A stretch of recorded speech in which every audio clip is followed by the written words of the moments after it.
টাকা পাঠাইছি, বাড়ি কই? এই ঘর কই? ঘর করে নাকি লিগা? টাকা কই?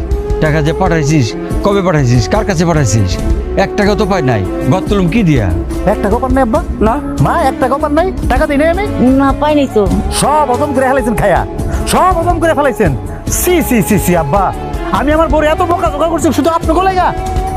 আপনারা বিদেশ যাওয়ার সময় আমার পারমিশন দিছিলেন, আপনাকে অনুমতি দিয়েছিলাম, কইছেন আমার বিদেশ যেতে, দেন নাই কেউ। অথচ আমার শ্বশুর 5 লক্ষ টাকা খরচ করে আমার বিদেশ পাঠাইছে।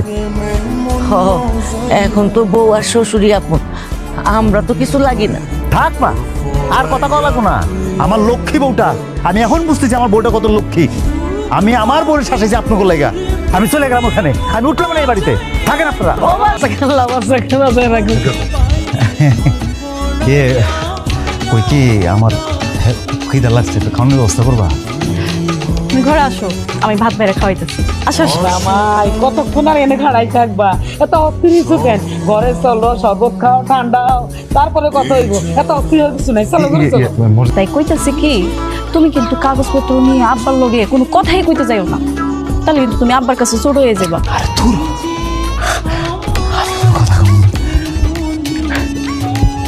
সবই তো ঠিক আছে, তাই তুমি আর কয়টা দিন থাইকা এলে তো আরো ভালো ছিল, বেশি করে টাকা পয়সা নিয়ে যেতে পারো।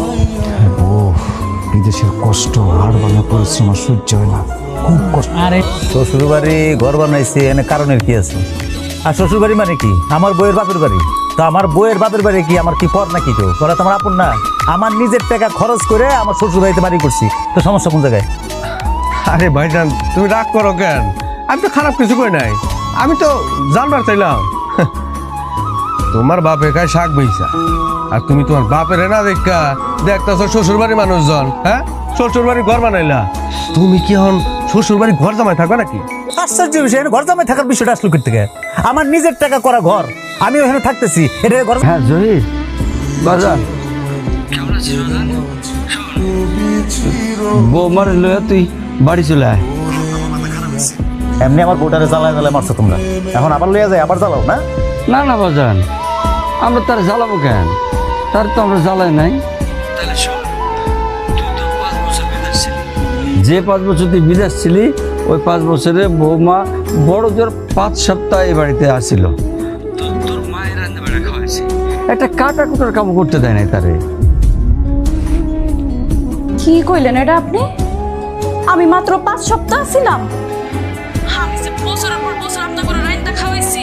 হ্যাঁ, আর আম্মারে তো আমি সারা জীবন দেখলাম যে অসুস্থ হয়ে বিছানার মধ্যে পড়েই আছে, কোনোদিন তো আমি ওনারে সুস্থও দেখলাম না। না না বৌমা, এটা তুমি কি কইতেছ? তোমার শাশুড়ি তো সত্যি সত্যি অসুস্থ, ঢং করে পড়ে থাকবো কেন? মা গো, ডাক্তার দেখাইতে পারতেছি না দেখে পড়ে রয়েছে, ডাক্তারের কাছে লিয়ে যাবো, কি যে করি। দেখছো, তোমার কইছি না তোমার বাপ মা টাকা ছাড়া কিছু বোঝে না। তোমার যে বাড়ি যাইতে কইতেছে, এই টাকার জন্য যাইতে কইতেছে না। শুনো, আমার টাকা পয়সা কিচ্ছু লাগবো না, তুই খালি একবার আয়, তোরে পরান্ডা বইটা দেখি।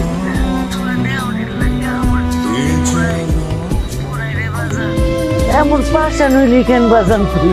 আমার এটা কোন লাগবো না, আমি আমার বাড়িতে আছি, আমার জায়গায় আছি।